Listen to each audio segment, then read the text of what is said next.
எடை குறைகிற குழந்தைக்கு 10 மதிய உணவுகள். என் குழந்தை எவ்வளவுதான் டேஸ்டா செஞ்சு கொடுத்தாலும் சாப்பிடவே மாட்டாங்க. என் குழந்தை நல்லாதான் சாப்பிடுறாங்க, ஆனா வெயிட்டே போட மாட்டாங்க.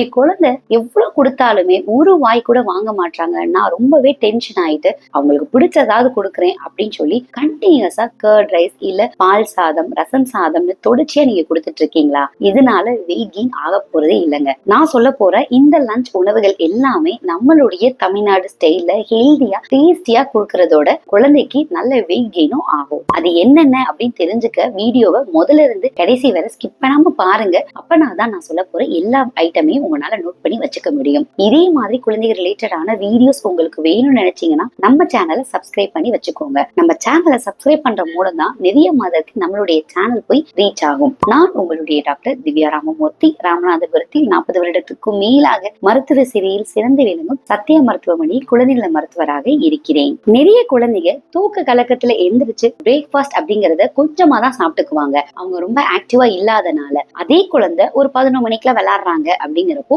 ஈஸியா அவங்களுக்கு பசிக்கும். ஸோ லஞ்ச் டைம் அப்படிங்கறத பேலன்ஸ் டயட்டாவே அழகா கொடுத்துட்டு வரலாம். ஒரு சில மதர் குழந்தை வெயிட் போடணும் அப்படின்னு சொல்லி தொடர்ச்சியா பருப்பு சாதம் மட்டுமே கூட கொடுத்துட்டே வந்துட்டு இருப்பாங்க.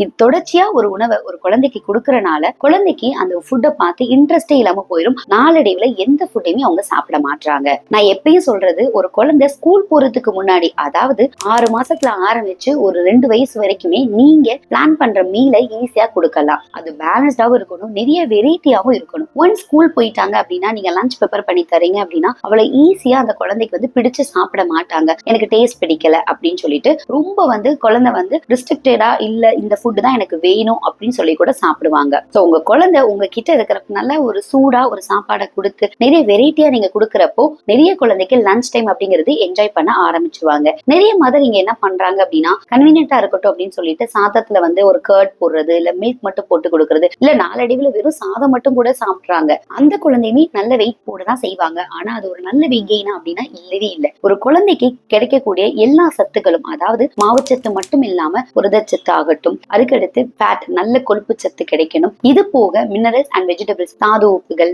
அயன் சத்து, விட்டமின் சி, இது எல்லாமே சேர்ந்து ஒரு குழந்தைக்கு கிடைக்கிறனாலதான் பேலன்ஸ்டு டயட் அப்படின்னு நம்ம சொல்லுவோம். இந்த மாதிரி ரெசிபி என்னென்ன அப்படிங்கறத நம்ம பார்ப்போம். ஃபர்ஸ்ட் ஆல் டைம் ஃபேவரட் பருப்பு சாதம். என்னடா பருப்பு சாதம் தான் கொடுக்க வேணாம்னு சொன்னாங்க, அதையே ஃபர்ஸ்ட் சொல்றாங்கன்னு நினைக்காதீங்க. பருப்பு சாதத்தை நீங்க தாராளமா கொடுக்கலாம். அது ஒரு 1 pot ரைஸ் மாதிரி பருப்பு வேக வைக்கிறப்ப நீங்க ஏதாவது ஒரு வெஜிடபிளோ இல்ல 2-3 வெஜிடபிள்ஸ் கூட சேர்த்து நீங்க கொடுக்கலாம். நம்ம ஊர்ல பருப்பு சாதம் அப்படின்னாவே அது கூட ஒரு அப்பளமோ இல்ல உருளைக்கிழங்கோ அதுதான் நல்ல காம்பினேஷன் அப்படின்னு சொல்லி பழகி இருக்கும். அதை கொஞ்சம் மாத்திட்டு அது கூட கொடுக்கறப்ப ஒரு பீட்ரூட் ஆகட்டும் இல்ல லேடிஸ் ஃபிங்கர், இந்த மாதிரி விஷயங்கள்லாம் நீங்க கொடுத்து பாருங்க. ஒரு பருப்பு சாதத்தோட சேர்ந்து காய் அப்படிங்கிறது கொடுக்கறனால அது ஒரு பேலன்ஸ் டயட்டாவே ஆக போகுது. செகண்ட், சாம்பார். எல்லார் வீட்லயுமே வாரத்துல 2 தடவையாவது நம்ம சாம்பார் செய்வோம். நீங்க தாராளமா அந்த சாம்பாரை கொடுக்கலாம். ஆனா என்ன சேஞ்சஸ் அப்படின்னா தண்ணி சாம்பாரா நீங்க வைக்காதீங்க. கெட்டி சாம்பாரா பருப்பு கொஞ்சம் அதிகமா நீங்க கொடுங்க. முக்கியமா நீர்க்காய், அதாவது முள்ளங்கி, சௌச்சோ, இது எல்லாத்தையும் போட்டு நீங்க ஒரு சாம்பார் வைக்கலாம். குழந்தைகளுக்கு வெயிட் கெயின் ஆகணும் அப்படின்னு நினைச்சீங்கன்னா சக்கரை பூசணிக்காய் வச்சு நீங்க சாம்பார் செஞ்சு கொடுங்க. நல்லாவே வெயிட் கெயின் ஆகும். டெய்லி கொடுக்கணும் அவசியம் இல்ல, வாரத்துக்கு 2ல இருந்து ஒரு 3 தடவை நீங்க கொடுக்கலாம். சோ ரைஸ்ல சாம்பார் வித் வெஜிடபிள்ஸ் நீங்க போடுறனால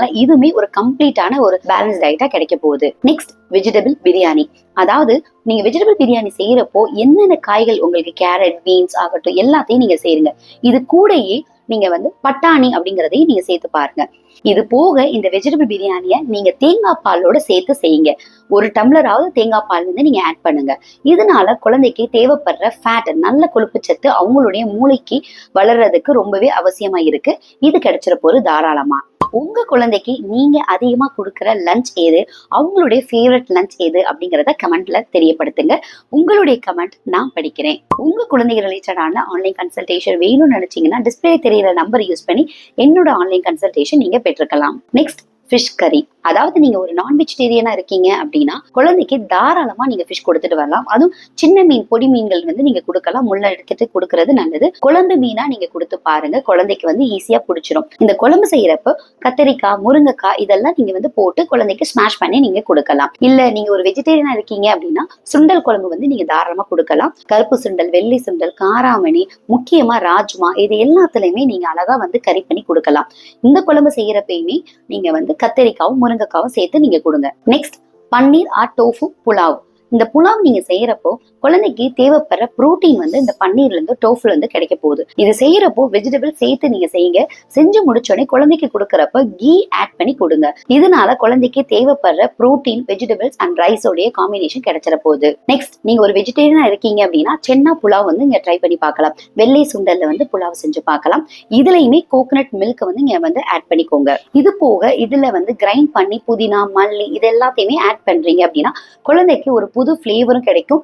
இந்த மாதிரி பிரியாணி இல்ல புலாவ் நீங்க கொடுக்குறீங்க அப்படின்னா அது கூட காம்பினேஷனா வந்து உருளைக்கிழங்கு, பீட்ரூட் இதெல்லாமே கொஞ்சம் ஃப்ரை பண்ணி நீங்க கொடுக்கலாம். Next, meet. வாரத்துக்கு ஒரு தடவையாவது கம்பல்சரி நீங்க வந்து மீட் கொடுங்க. 2 to 3 தடவை மேக்சிமம் நீங்க வந்து கொடுத்துக்கலாம். சிக்கன் ஆகட்டும், மட்டன் ஆகட்டும், ஈவன் லிவர் அப்படிங்கறத நீங்க கொடுத்துட்டு வரணும்.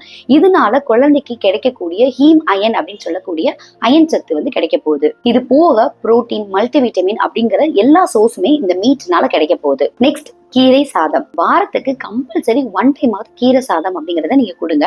இதுவுமே ஒரு 1 part ரைஸ் மாதிரி நீங்க வந்து செஞ்சு கொடுக்கலாம் தாராளமா.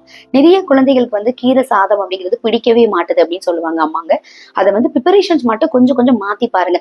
குழந்தைக்கு பிடிச்சது கொஞ்சம் ஸ்பைசியா பிடிக்குது அப்படின்னா அந்த மாதிரி கூட நீங்க செஞ்சு பார்க்கலாம். குழந்தைக்கு பருப்போட சேர்த்து கொடுக்கறது ரொம்பவே நல்லது. பருப்புல கிடைக்கிற புரோட்டீன், ரைஸ்ல இருக்க கார்போஹைட்ரேட், இது போக கீரையில இருக்க நார்ச்சத்து, இது எல்லாமே சேர்ந்து ஒரு பேலன்ஸ் டயட்டா தான் இருக்க போகுது. இந்த கீரை சாதம் கொடுக்கறப்ப குழந்தைக்கு உருளைக்கிழங்கு இல்ல வேற ஏதாவது கிழங்கு ஐட்டம் வந்து நல்லா ஃப்ரை பண்ணி கொடுக்குறீங்க அப்படின்னா குழந்தைகளுக்கு பிடித்தமா சாப்பிட ஆரம்பிச்சிருவாங்க. இதுக்கு மேல டாப் அப் பண்றதுக்காண்டி தேங்காவை துருவி போடலாம், இல்ல நட்ஸ் பவுடர் போடலாம். இது போக எள்ளு பவுடர் எல்லாம் நீங்க போட்டு ட்ரை பண்ணி பார்க்கலாம். குழந்தைக்கும் அந்த டேஸ்ட் வந்து ரொம்பவே பிடிக்க ஆரம்பிச்சிடும். நிறைய மதர் என்ன கேட்பாங்க அப்படின்னா, அப்ப இவ்வளவு நாள் நான் கர்ட் ரைஸோ இல்ல ரசம் சாதம் தான் கொடுத்துட்டு இருக்கேன், அது கொடுக்க கூடாதா அப்படிங்கிறது. என்னோட அட்வைஸ் என்ன அப்படின்னா, டெய்லி கர்ட் வந்து சேர்த்துக்கிறது ரொம்பவே நல்லதுதான். நான் அதை மறுக்கவே இல்லை. ஆனா ஃபர்ஸ்ட் டைம் வந்து ஒரு கர்ட் ரைஸ் மாதிரி ஒரு பசிக்கிற குழந்தைக்கு நீங்க கொடுத்துட வேணாம். அவங்களுக்கு அதான் பிடிச்சிருக்கு அப்படிங்கிறதுக்காண்டி நீங்க அதை கொடுத்துட வேணாம். நீங்க வந்து ஃபர்ஸ்ட் நீங்க என்ன ப்ரிப்பேர் பண்ணிருக்கீங்களோ அந்த ஃபுட்டை வந்து கொடுங்க. செகண்ட் ரைஸா வந்து கர்ட் ரைஸ் நீங்க கொடுக்கலாம். ஃபர்ஸ்ட் நான் என்ன அட்வைஸ் கொடுப்பேன் அப்படின்னா, சாதம் கம்மியாகவும் கர்ட் வந்து அதிகமாகவும் போட்டு அந்த குழந்தைக்கு வந்து அந்த டேஸ்ட் பிடிக்கிறதுக்கு நீங்க பழகுங்க.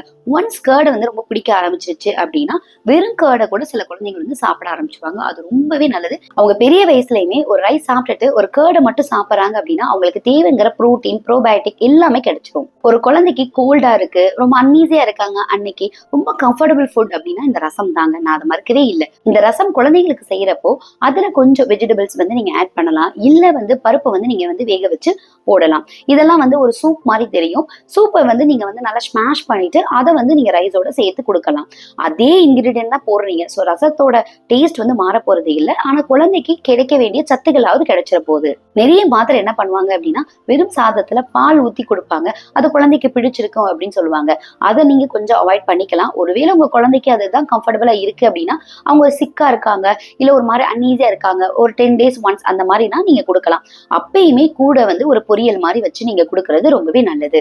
இதெல்லாம் போக நிறைய மதர் வந்து தன்னோட குழந்தை வந்து வெயிட் கெயின் ஆகணும் அப்படிங்கிறதுக்காண்டி குறிப்பிட்ட காய்கறியே திரும்பி திரும்பி கொடுத்துட்டு இருப்பாங்க. உதாரணத்துக்கு கேரட் ஆகட்டும், உருளைக்கிழங்கு, இதையே தொடர்ச்சியா கொடுத்துட்டே இருப்பாங்க. ஆனா அந்த குழந்தை வந்து வெயிட் கெயின் ஆகாதான் செய்வாங்க.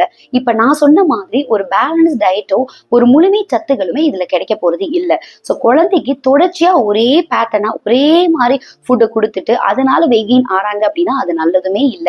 இல்ல வெயிட் கெயினே ஆக மாட்டாங்க அப்படின்னாலுமே அது நல்லது இல்லதான். உங்க குழந்தை எப்பப்பா ஸ்நாக்ஸ் சாப்பிட்டுட்டே இருக்காங்க, எவ்வளவுதான் ஸ்டாப் பண்ணாலும் ஸ்டாப் பண்ண மாட்டாங்க. வீட்லயே ஹெல்தியா வெயிட் கெயின் ஆற மாதிரி ஸ்நாக்ஸ் எல்லாம் செய்ய முடியுமா அப்படின்னா முடியும். அதுக்குன்னே நான் ஒரு வீடியோ போட்டிருக்கேன். வீடியோட லிங்க் ஃபர்ஸ்ட் கமெண்ட்ல இருக்கு, கிளிக் பண்ணி பாத்துக்கோங்க.